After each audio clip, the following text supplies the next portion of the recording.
Hello and welcome to the Capital Games Movie Club. I am the Wiz.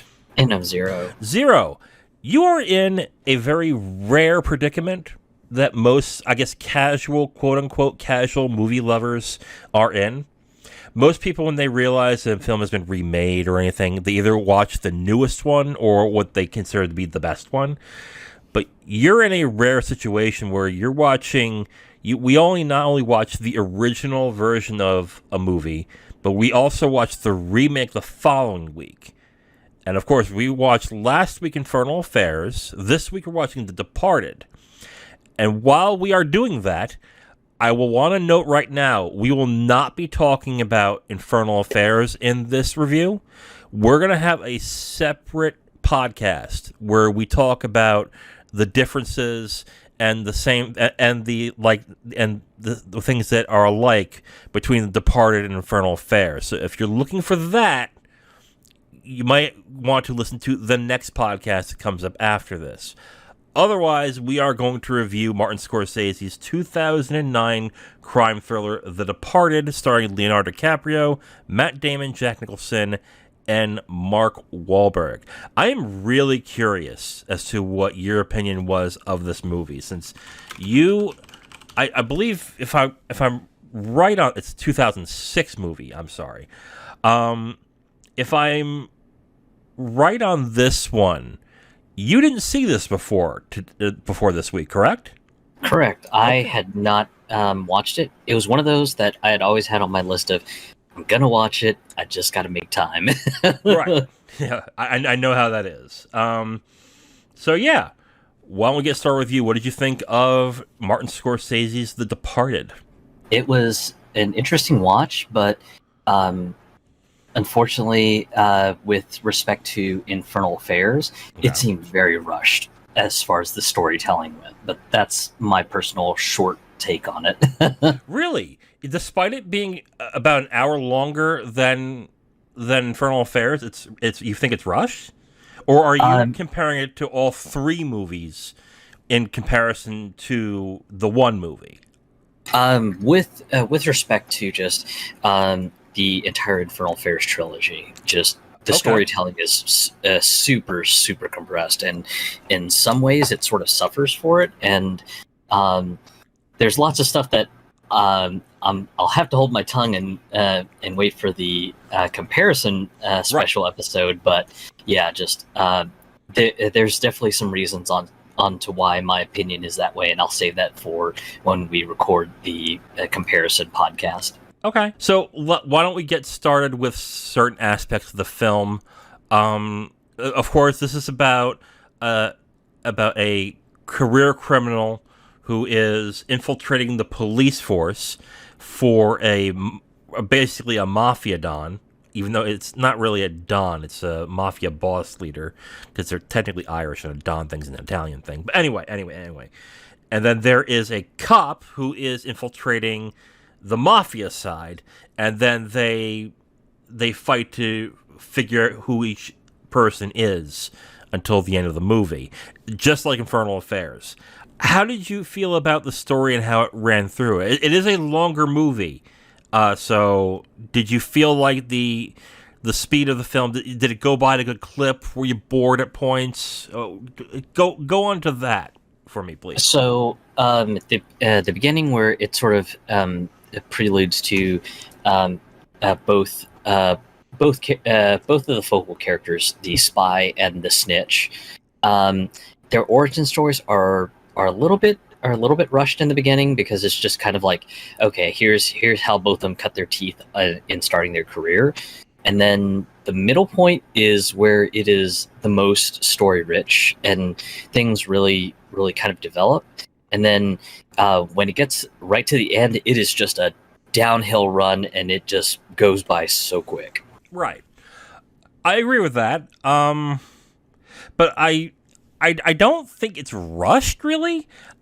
You could say it lacks detail, in my opinion, at least. It lacks some kind of detail, because it really relies on, I guess, some kind of tropes in order for you to understand what each character is. Like, for example, Captain Sullivan, or Colin Sullivan, who's played by Matt Damon, he's a know-it-all arrogant prick, essentially. And there are a few scenes that show that point.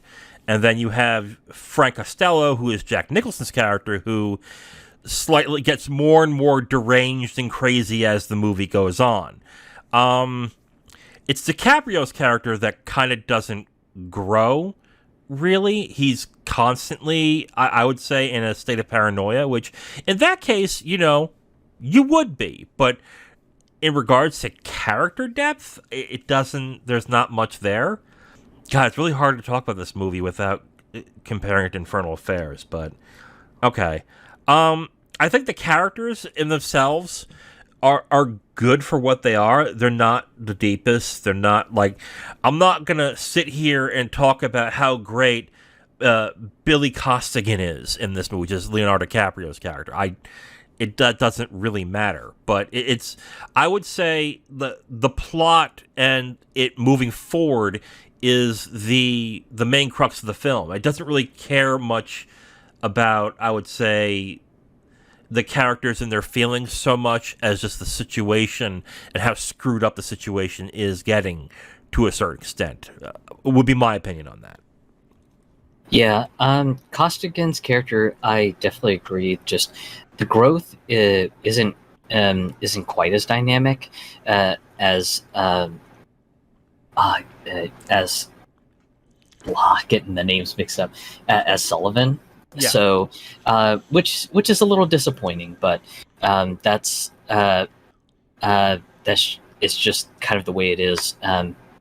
Because I really wish that there was a little bit more focus on Costigan, because I felt that Costigan's story could be one that could have been further developed a little bit. But yeah, just most of the character development really seems to be focused on Sullivan, which was sort of my observation when I was watching the movie. It is funny you mentioned that, because you are right. They try and go more into depth about, I guess, Sullivan and his complications throughout the entire movie, try to make him strangely more sympathetic than Costigan, which is kind of weird, because it just, when you describe the characters, Costigan is really the more, I would say, the character that I think most people would feel more sympathetic to, not only because he's doing the quote-unquote right thing as being a snitch for the cops, but he's also had a tougher life. He has more of a moral center, but they don't really go into it too deeply in this movie. Whereas they go more into Sullivan, which is Matt Damon's character, and him tugging back and forth, being a cop to a rat, to back into a cop and to a rat again, and his mode of going through that. If they made Sullivan more interesting and more relatable and likable, I think that would have been a better move, but they didn't.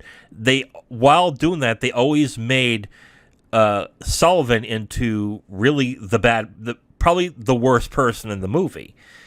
And when you do that, you still want to have crumbs of that character to be likable and to be something you want to attach yourself to. But they really don't do that.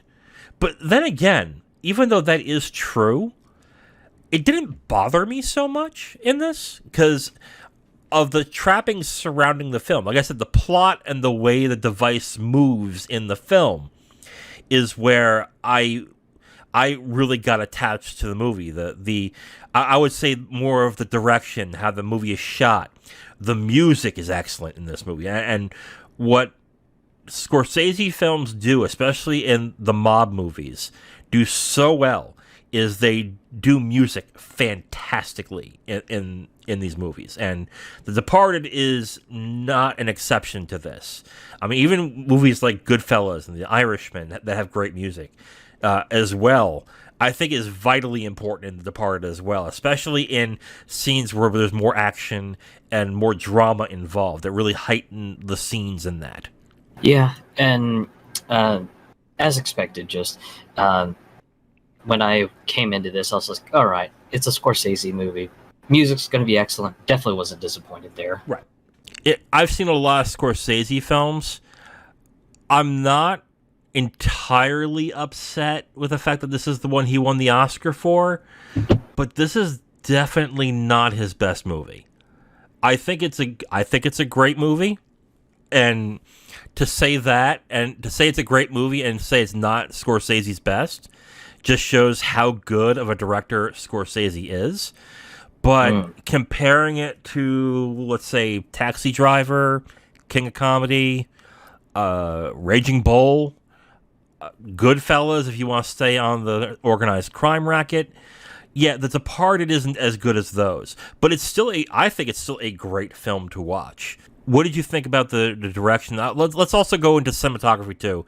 The cinematography is okay in this. It's not, I would say, as showy, and it's not as showy and as elaborate as, let's say, like The Irishman. The Irishman had really good cinematography. So did Goodfellas. Goodfellas did as well. With that, like, it's fine, but yeah. What did you think about the direction of cinematography? The cinematography, I'm with you. Just this one felt a little weaker to The Irishman, and it's a little disappointing too, especially just us considering the source material. But again, that will be something for that podcast. Mm-hmm. So, but yeah, just even just comparing it to The Irishman, just it just seemed weaker, which is unfortunate. But right. it is what it is. Yeah. The direction, just definitely a lot more profanity in this one. Oh yeah, it's a Scorsese film in the mob. Of course, it's going to be more profane and a lot more bloody too. Which I wish I warned you beforehand when you watched it. But when I watched it yesterday, I was actually a little more surprised with how bloody it was. So, yeah.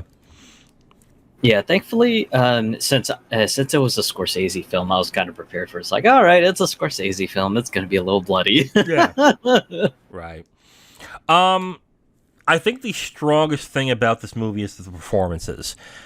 I'm going to start with, I think, the most overrated performance in this movie, and that's Mark Wahlberg. I'm going to say this. Did I like Mark Wahlberg in this movie? Yes.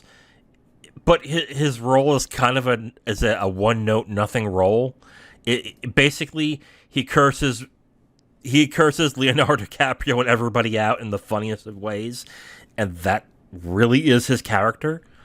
But for his performance to be the only performance to get an Academy Award nomination, I don't know about that. That is, to me, that's a big slip up. I think in that aspect, and I think I know why that happened, but it's still, when you have, I think, much better performances in this movie, to honor and to show off that performance as the best performance in the film is, I don't agree with that at all. Yeah, and I can definitely agree with that, because it was just like, okay, again, his shtick is just he demeans people with like some really, really goofy swears. Like, I get it, but surely there's more to him, right? Surely, and this is like, nope, no. Just that's a shtick. Okay, got it. No, and there are people who were nominated. He was nominated for Best Supporting Actor that year, and some will point out, hey, William Hurt got nominated for a movie he had 1 2-minute scene in, or Judi Dench won the Academy Award for Best Supporting Actress in a movie she was only in there for about 5 minutes. True, and you know what? I will also say, those also didn't deserve to win or be nominated, because that's stupid. Why would you do that? That's entirely stupid. But man, like, especially with the other supporting performances in this movie, it just shocked me. Especially when I saw it, and then when they announced the nominations that year, I was like, really? Wahlberg got it? Like, okay, that's That's stupid, but okay. Whatever. But, okay. Let's get into, I think, okay. My favorite performance of the film is Jack Nicholson in this. And yes, I will admit it's Jack being Jack mostly, but that's why it's so damn good.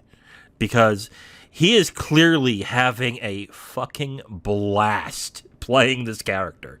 And it is rare for a director like Scorsese to say to an actor, yeah, you know what? You don't have to go strictly to the script. Just go wild. Just go crazy if you want, and we'll tell you when to tone it down. And that's exactly what this felt like. It felt like that he was given bullet points and say, okay, he was doing basically the professional wrestler promo version of acting. Here are the bullet points. Wing it after that, and just do something with it. And that's exactly what he did, and it is just a great performance. Like, I was surprised how much I liked Jack Nicholson's performance in this the second time. Because the first time, I was like, it's Jack being Jack. Okay, cool. But after watching this, I'm like, oh, this is a lot better than that. This is a really showy, really good performance. As much as I hate to kind of take the lazy way out, okay. Jack Nicholson is definitely just one of the best performances in this movie because he is just so deranged and just he kind of plays it up just like a mobster that's just gone completely just off the rails and everything. Yeah, and even though he is clearly having a ball with this, he does something that I think few actors who are given this levity are able to do. He's able to have a blast playing with it without cheapening the performance or making it to a certain extent where it's self-indulgent.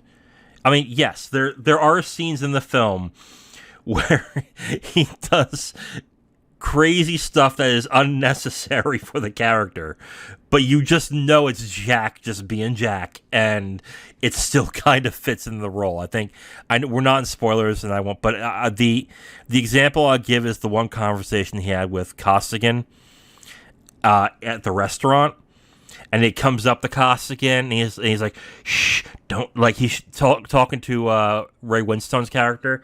Like saying, "Shh, don't tell him." And he's about to sync up on him. That's a pure Jack thing. That couldn't have been the character, but it was just. It's a fun role. It's just a fun thing to watch. Although, if I recall correctly, I do understand. I guess I kind of do understand why he wasn't nominated, but he should have been nominated for Best Supporting Actor in that role. I want to shift that off to Martin Sheen in this movie, one of my favorite actors of all time. I am a big Apocalypse Now fan. Badlands is one of my favorite movies. One of my favorite series of all time is The West Wing, so I'm a big Martin Sheen fan. He's good as Quinnen, but when compared to, let's say, the yang of Costello and Jack Nicholson, it's kind of sad that his performance gets pretty much outshone in this, because he's meant to be a straight shooter throughout, like not showy at all. But it is a good performance, but I don't think anyone gives him credit for it at all, because when in the performances that are in this movie, he is kind of like the third or fourth that you would think of. And it's a bit of a shame because I think Martin Sheen's great, but Quinnen's character just doesn't have great character development either. It's just kind of like, oh yeah, he's Costigan's handler. That's all you need to know about him. Yeah, pretty much. The main performances, of course, are Damon and DiCaprio. I mean, Damon was the most comfortable in his performance, mainly because A, he has a Boston accent already, so he's perfect for the role. B, he knows how to play that character to type. He's always that character, essentially. Well, not always, but he knows how to play that character very well. And yes, I think he was just very comfortable in that role, so he excelled in the role as Sullivan in this. Whereas I think DiCaprio's performance is good, but not great. I think he overacted a bunch when it came to the more paranoid scenes in the movie, where he's supposed to show how much all this is killing him and how it's really affecting him at a certain point. And that also is a problem with the story and relying on the device, relying on narcotics and medicine as, I guess, a gateway to excuse some of his behaviors later on, which I thought was kind of a problem. But it's a good performance, but it's not as good as I would say Damon's performance. I thought Damon's was a lot better, which is a shame, because you'd want to have the main character, which is Costigan, to be the better performance, and it's just not. And it's a real pity too, especially with just sort of the whole. Let's just say he needs drugs to kind of control this whole fractured identity thing. It's just like there are better ways that this could have been done, especially since the psychological angle really wasn't explored very much. It was just kind of like, yeah, just go to the shrink. The shrink will help you check your head in, and then they barely go into the psychological angle, and he's just like, I'm frustrated. I want drugs. It's just like, damn it. This could have been so much more. Right. They use the medicine and the drugs as a crutch. Jesus Christ. A crutch to emphasize his, I guess, his mental well-being and his mental state, than showing it on screen and getting more in depth on that aspect, which is a shame. I think that's a missed opportunity. God, what else is there to talk about here? A lot of the symbolism is on the nose in the movie. I think the final shot of the movie itself, we'll get into that as spoilers, is just like, okay, I get it. It's like, yeah, sure. Yeah. Okay. But, yeah, I mean, I get I get why it's a popular movie. It's just not that in-depth of a movie. When it comes to the psychological aspect of the character development, it relies a lot on you being interested in the plot. And the plot is good. I like the plot. I like how it's structured. I like how it runs. It's constantly engaging. But I wish more for these characters. Like, I thank God the performances are great. Because if they weren't, this wouldn't have been as good as a movie as it was. But yeah, I'm shitting on the movie a lot, I've noticed, but I still think it's a very good movie. I just don't. I guess I'm reacting more to people's opinions on it than my opinion mostly, but I don't think it's a great movie. I think it's a good movie. I think it's solid to a certain extent, but it could have been a lot better. Yeah, and with me, just I think it's a fun movie. It's perfectly fine. Those who may never plan on watching Infernal Affairs, it's probably perfectly fine for them. It may be an excellent movie to them, but yeah, just when you see the source material, it may make you kind of question your opinion. Yeah, well, maybe. Yeah, I could see some people being swayed. Okay, you want to get into spoilers? Yeah, sure. Okay, we are going to spoilers for The Departed. If you haven't seen the film, or you want to go back and see it in return, you can stop here and come back. Here we go. We are talking spoilers in 5, 4, 3, 2, 1. Okay. The best character in the movie is Frank Costello. Are we in agreement on that, or do you think you have? Oh yeah, Okay. yeah, Good. absolutely. Good. And the thing that this movie does excellently is basically showcase that this is the main guy. This is the most important guy in the movie. He revolves around everything. He is everything to he is the, I would call, in layman's terms, the MacGuffin of the movie, where everything that happens in the movie is because of him, and that is it. And to have as excellent of an actor as Jack Nicholson to play him, and not only make him somewhat likable, even though he's a complete asshole and a racist, but he's also to make him incredibly entertaining and to make him believable in the fact that let's say Matt Damon's character would follow him in this. It just shows how great of a performance that Nicholson had in this movie.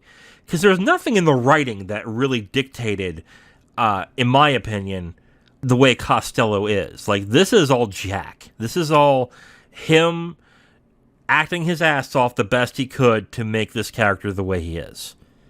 And nothing in the screenplay made me think that they did anything, I would say, okay, nothing in the screenplay that I thought that defined the character in any way that made him likable or sympathetic. I think this is purely a Jack performance that did that in this movie. And Costello is the best character in this movie, bar none. Like, because like the example that I will give is right smack dab in the beginning when he's talking about church and he's talking about the importance of the community and everything, and that I'm getting the quotes wrong, but he basically instills on these kids that he is the most important person in their life and to treat him as such, and you fucking believe it. Like, he owns that scene big time. So yeah. Any scenes that stick out in your mind in the movie?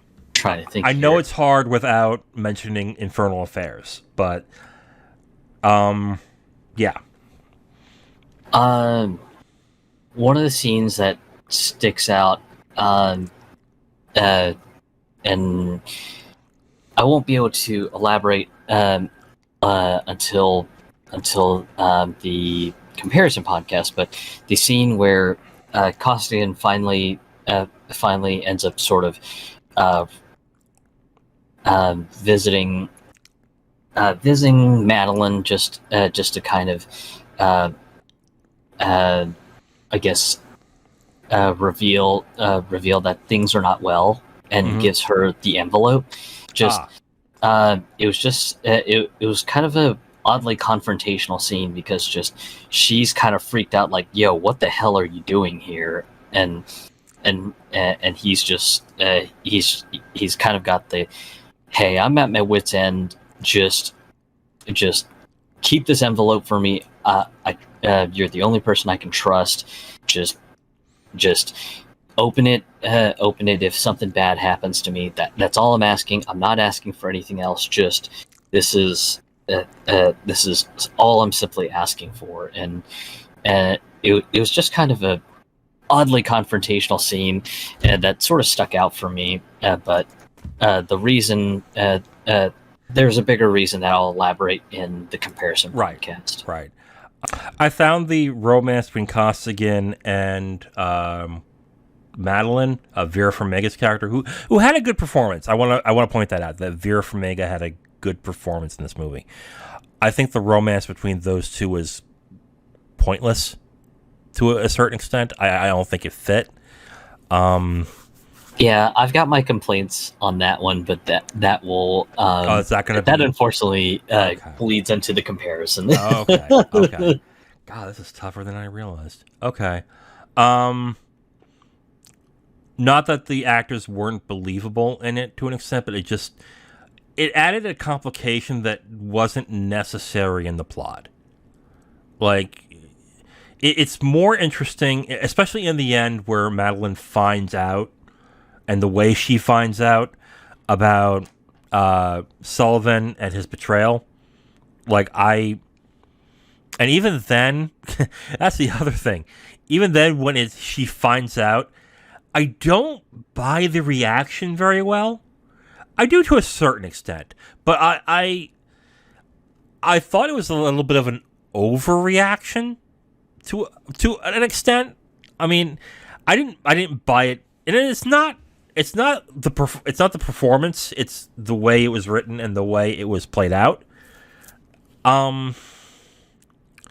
Yeah,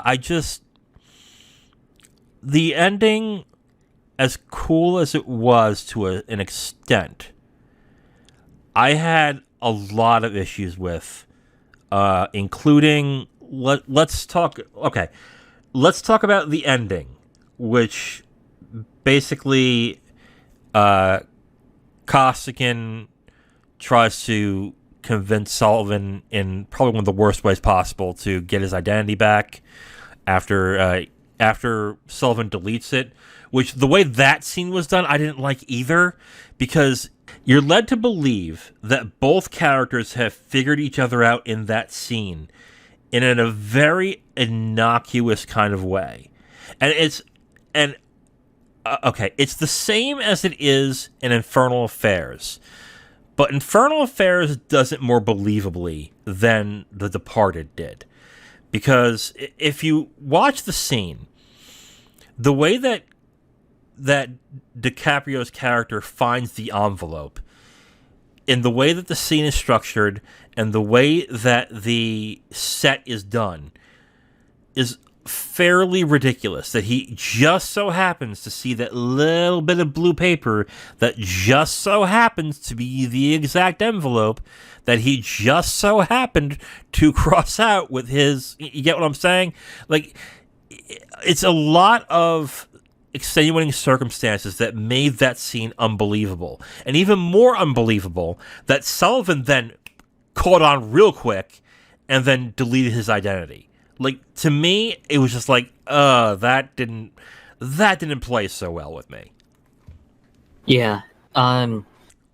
It was just a little bit way too on the nose as a reference to the source material. It was just like, okay, there could have been better ways to do this, but you just literally took the scene straight out of Infernal Affairs and just like, it's easy enough, just bleh.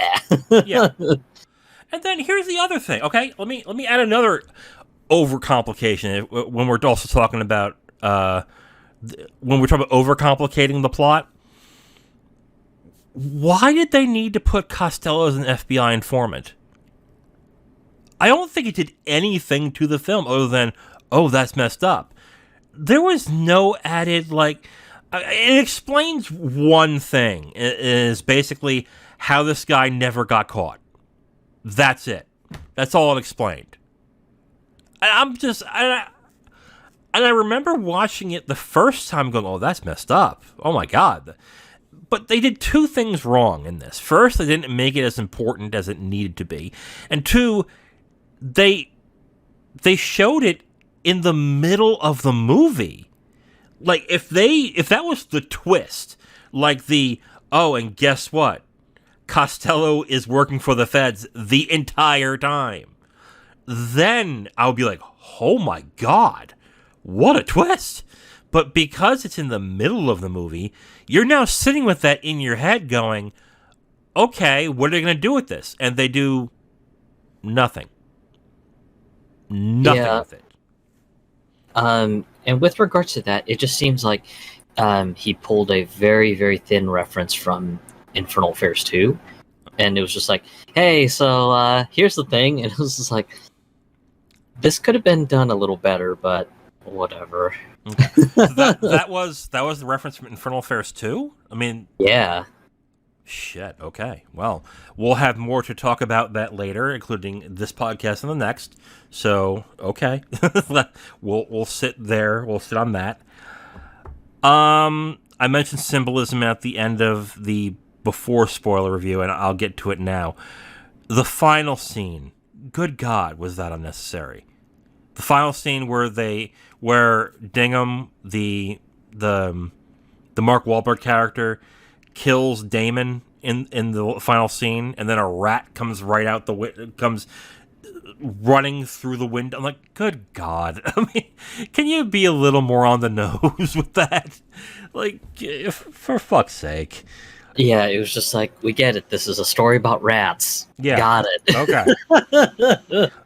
And then that final scene is really the most useful scene, the most useful that Dingham has been in that movie. Like, it was literally, it really felt like the writer of the film, who, by the way, won the Academy Award for Best Adapted Screenplay that year. It's like he needed something for this character to do, and it just so happens he assassinates the crooked cop. How did he find out that he was crooked? That was the other thing. I was like, wait a minute. How did he figure this out? I was like, yeah, it's one of those sorts of implied things. It's just like, so are we supposed to imply that whatever was in Costigan's envelope that he gave Madeline, that Madeline then went out to find Dingham, gave him the envelope and said, hey, this is what happened, and then basically he somehow just Dingham plots to basically just wait wait for Sullivan to just come home, and then the minute he comes home, boom, dead. This is like, that's a lot of info to digest and assume. Right. And that is that is a stretch too. You would have to then believe in some certain aspects that A, Madeline went to the cops, B, got in touch with Dingham even though he was suspended for 2 weeks around that time of which this happened, C, that Dingham had that relationship with Queen, which is the reason probably that you can think of as to why he killed him, because he killed his boss, who you can infer they had a relationship, but not really Queen and Dingham, because it's not that deep of a relationship in the movie. So there's that. You have to do a lot of stretching to come to that conclusion. And I know some are going to say, but that is likely what happened.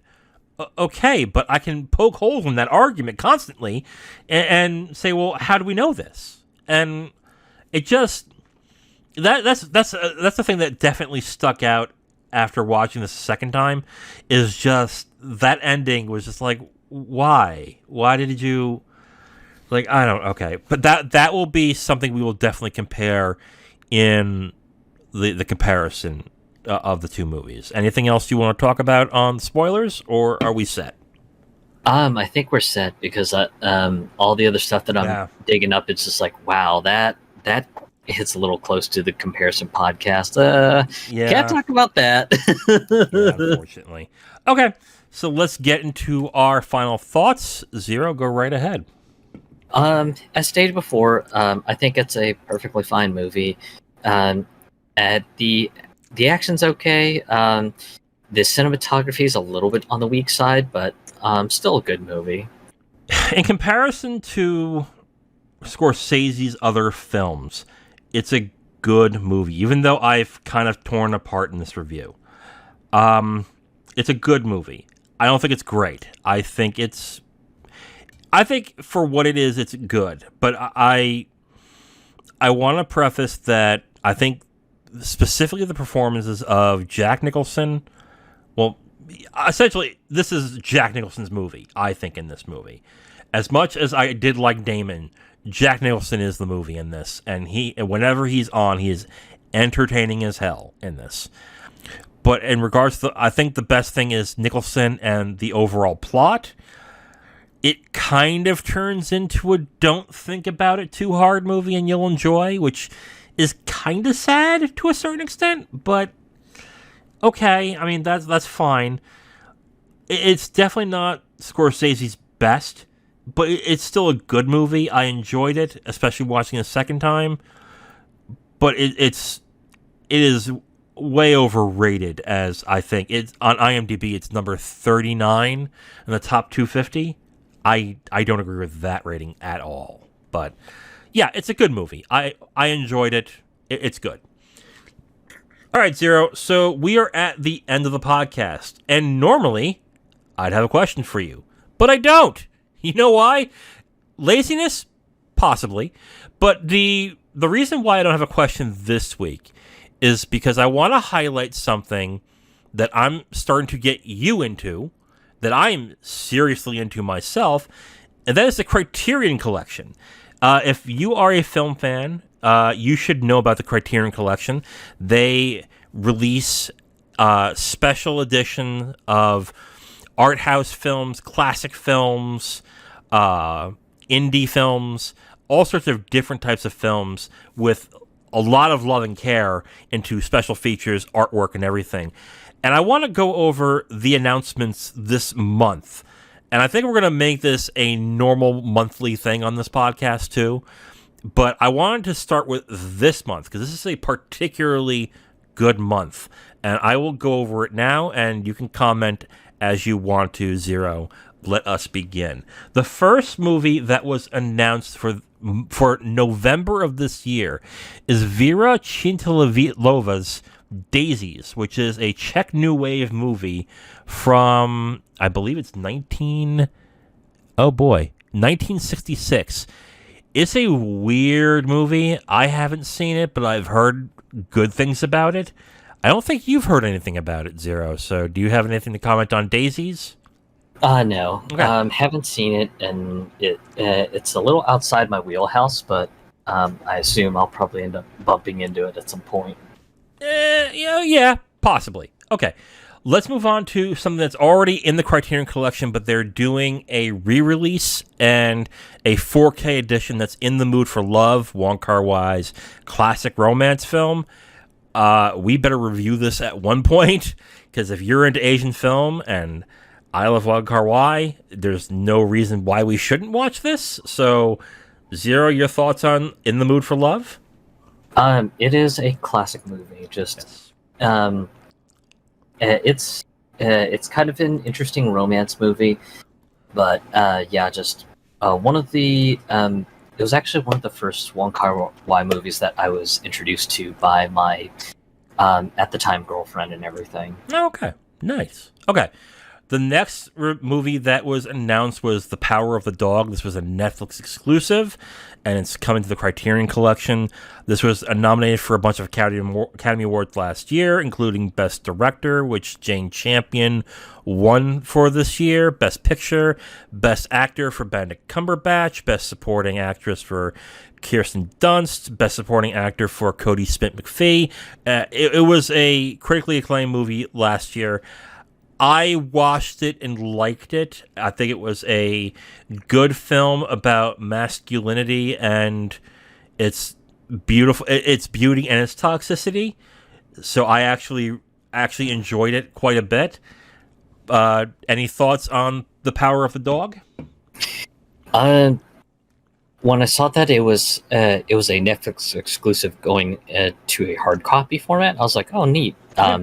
If Netflix were to some reason delist it, then at least anyone who has a physical copy will be able to watch it. That's kind of cool to see. Yeah, and with HBO Max doing what they're doing now, something is telling me that's probably going to be something that's going to start happening, even if it's a Netflix exclusive, which we can get into, but forget it. Anyway, the next release, the next to last release that was announced, and not the biggest one, but the one I think I'm more excited by, Malcolm X, Spike Lee's biopic of the civil rights leader, starring Denzel Washington. Are you familiar with Spike Lee's work at all, or have you watched any of his films? I'm familiar with his work. I don't really watch a lot of his work, but Right. definitely familiar with it. He is a hit and miss director. When he hits, he fucking hits, and he hits hard. But when he misses, oh boy, are they not good at times. So, yeah. He also remade Old Boy. So, talk about a miss. But I really liked Malcolm X, and Denzel Washington's performance is great in this. So, and that's going to be in 4K. So I'm excited for that. But the reason why I'm doing this week specifically, and Zero, I'm going to want to let you announce what the final film is going to be in November. What is the Criterion Collection announcing for November?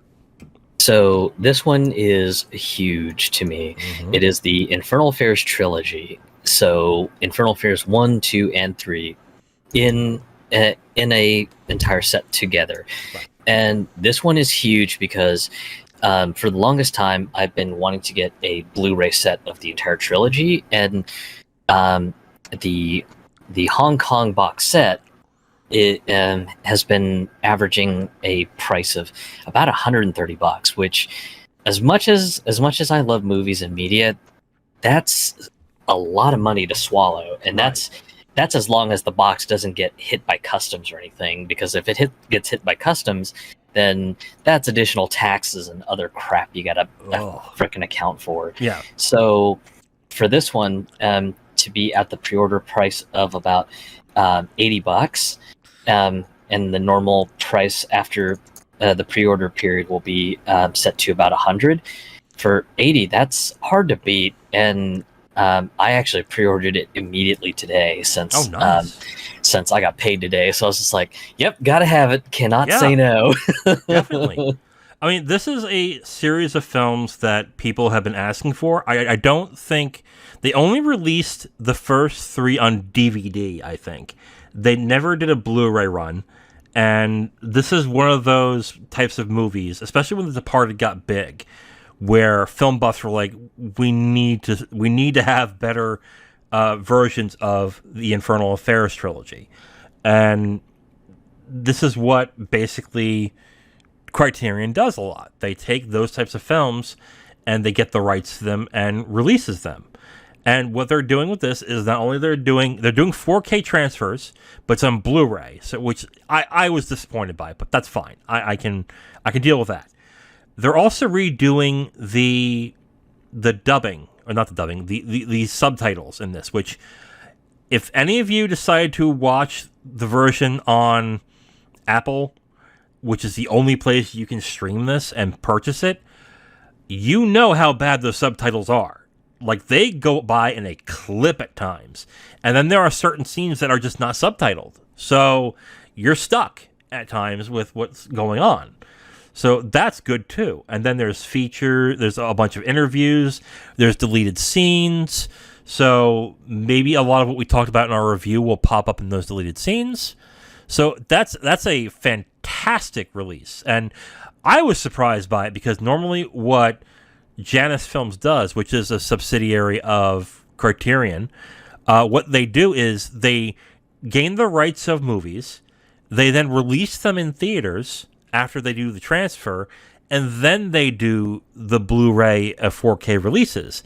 They didn't do that this time. They gained the rights and then immediately started announcing that it's coming to Criterion. So I was shocked that it was that fast that they were releasing this. But I'm happy with it, and I am probably, since I liked Infernal Affairs, I'm probably gonna get the trilogy 2 at a sale. So I will definitely own it myself.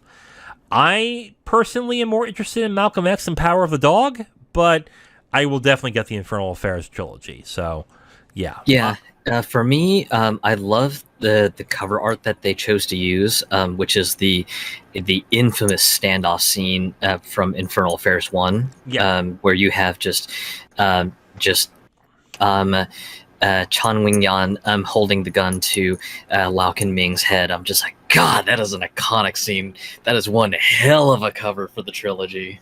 It is, and it's a great scene. And part of me is like, I kind of wish they put more effort into it, but on the other hand, it's such an iconic scene that it makes sense. So, yeah, I'm also kind of disappointed in the 4K cover for In the Mood for Love, because I actually like the cover of the Blu-ray I have.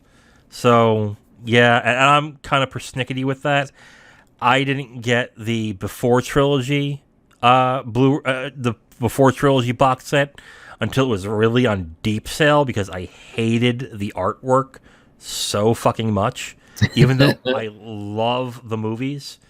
So I can be persnickety like that. But yeah, that's great. So those are coming out in November. What happens in the middle of every month, Criterion announces another month. The next month is going to be, of course, December of this year.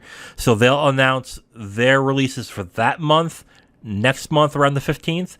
So when that happens on an episode, we will cover that every episode. I think that's not a bad idea, I think, since I'm a big Criterion fan and I'm trying to get you into it. So there. Okay. So on that note, we are at the end of the podcast, but before we go, we have to discuss what we're watching next week. And since we've been watching some serious movies, some bloody movies, some, overly serious movies, we decided to go the comedy route again. And we're going to start with spoofs and parodies. Those are the movies that generally make fun of other movies. Examples are, let's say, Scary Movie, Not Another Teen Movie, the Naked Gun trilogy, those movies. But what we're going to choose for next week is an acclaimed film that did not do well in the box office, but gained a lot of notoriety to the point where it became a popular TV series now. And that's What We Do in the Shadows, the vampire film parody. Let me see. I would say it's more like a mockumentary. Oh, yeah, definitely. It's definitely a mockumentary, but it's meant to be like a comedy parody of such a vampire movies as well. So, so this stars Taika Waititi, Jermaine Clement, Jonathan Blow, Rhys Darby, and that will be what we'll be discussing next week. So if you want to join us, you can. You can rent it on YouTube, Amazon. It's not streaming anywhere else, unfortunately, but you can definitely check it out there. So on that note, we are at the end of the podcast. Tune in next week to where we discuss What We Do in the Shadows. I am The Wiz. And I'm Zero. And we will talk to you next week.